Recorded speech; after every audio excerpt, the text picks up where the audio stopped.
16. Les vêtements. L'apparence compte tellement pour vous encore.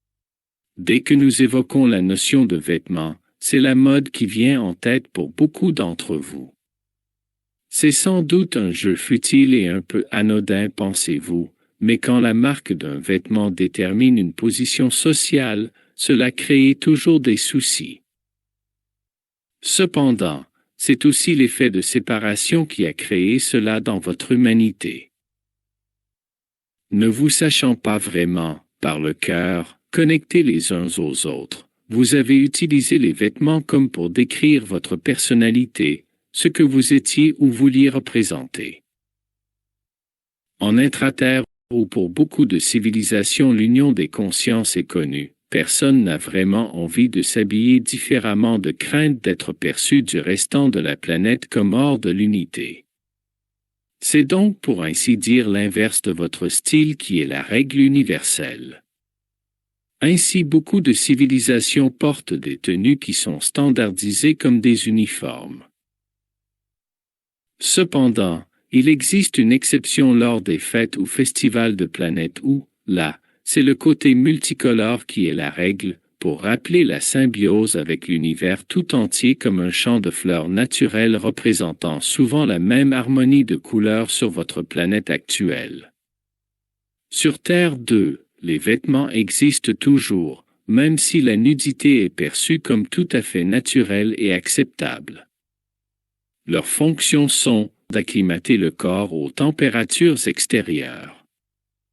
Comme pour le reste, sur Terre 2, si les consciences veulent des vêtements produits localement, elles peuvent s'en procurer quasi gratuitement. Et si les habitants veulent des vêtements qui ont nécessité un transport, le coût est, comme d'habitude sur Terre 2, proportionnel à la distance entre la cité d'origine et sa destination. Même si la téléportation existe parfois pour certains transports, nous le verrons plus tard, la distance est tout de même l'indice de prix.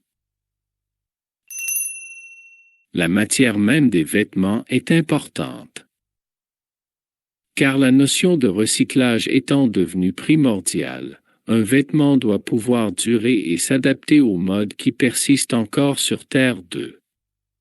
Alors ce sont des vêtements à base de fibres naturelles qui sont produits en base. Si ces vêtements 100% naturels sont privilégiés pour les activités sportives, certains vêtements sont recouverts d'une teinture technologique qui permet à ce vêtement de recevoir l'image et les couleurs désirées par celui qui les porte, mais aussi de s'imperméabiliser aux besoins. Dans ce dernier type de vêtements, il suffit de demander aux ordinateurs ce que l'on désire et l'image est tapissée sur le vêtement. Tout cela encore une fois a été rendu possible grâce à des petites batteries à énergie libre dans ces vêtements.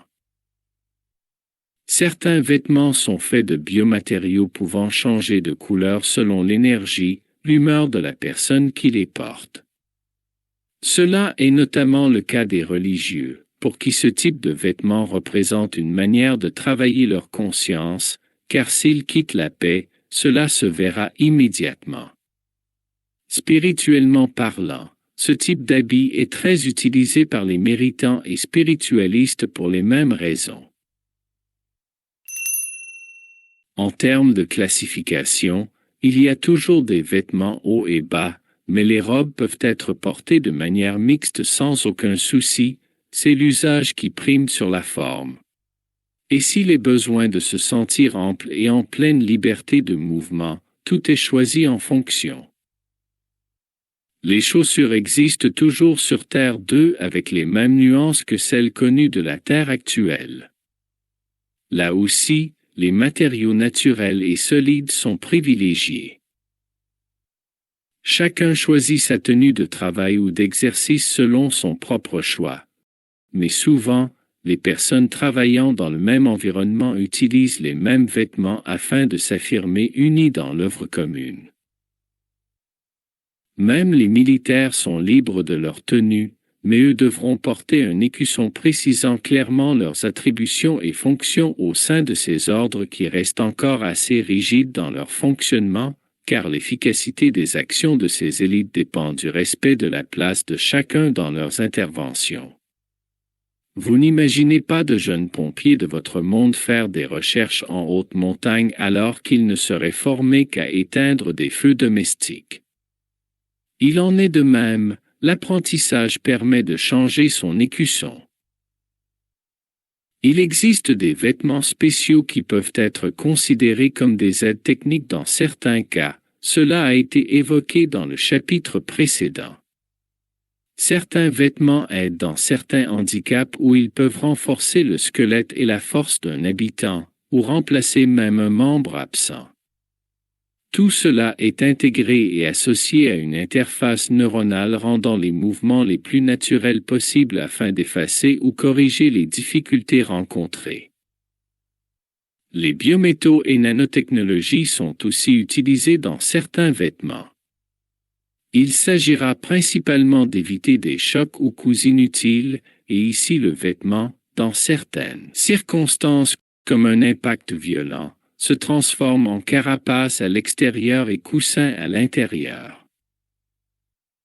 Les intraterriens de Terre 2 sont pour eux beaucoup plus protégés des intempéries extérieures. Ainsi, ils utiliseront un maximum de fibres naturelles et légères dans cet intramonde aux modifications climatiques peu fréquentes. Une petite particularité est à signaler sur ce qui est des accessoires et compléments vestimentaires, qui sont souvent devenus des gadgets sur Terre 2. Boucles de ceinture et chaussures autoserrantes, chaussettes régulées en température par exemple, mais aussi des parapluies à ondes pulsées qui repoussent la pluie. Tout ce qui tient des bijoux peut aussi changer de forme ou de couleur au gré de la volonté de son porteur. Les montres sont incorporées aux vêtements comme d'autres diverses interfaces. Vous le voyez, votre futur prévisible ne se passe pas de progrès technologique, mais cependant ce n'est pas ce qui prime, car, la vision spirituelle étant un axe majeur de Terre 2, tout est fait tout de même pour que chacun se sente à l'aise par rapport à ses frères et sœurs, et chaque cité a son style propre, très souvent reproduit pour le côté pratique, peu cher et non clivant. Nous pouvons vous parler d'une technologie dont vous allez voir les prémices dans les quelques années qui viennent et qui tient aussi en quelque sorte des vêtements. Il s'agit des céramiques teintantes. Ces dernières sont diffusées comme une poudre très fine dans les cheveux. Lorsqu'ils sont soumis à une fréquence ou une autre, elles provoquent une coloration différente de la chevelure. Ainsi, changer de couleur de cheveux deviendra pour vous une chose simple sur votre planète. Sur beaucoup de planètes en dehors de la Terre, c'est la couleur des cheveux qui détermine le type d'œuvre effectuée, et il n'est pas rare de trouver des êtres aux cheveux multicolores, ce qui signifie donc ici qu'ils sont capables de beaucoup d'œuvres différentes.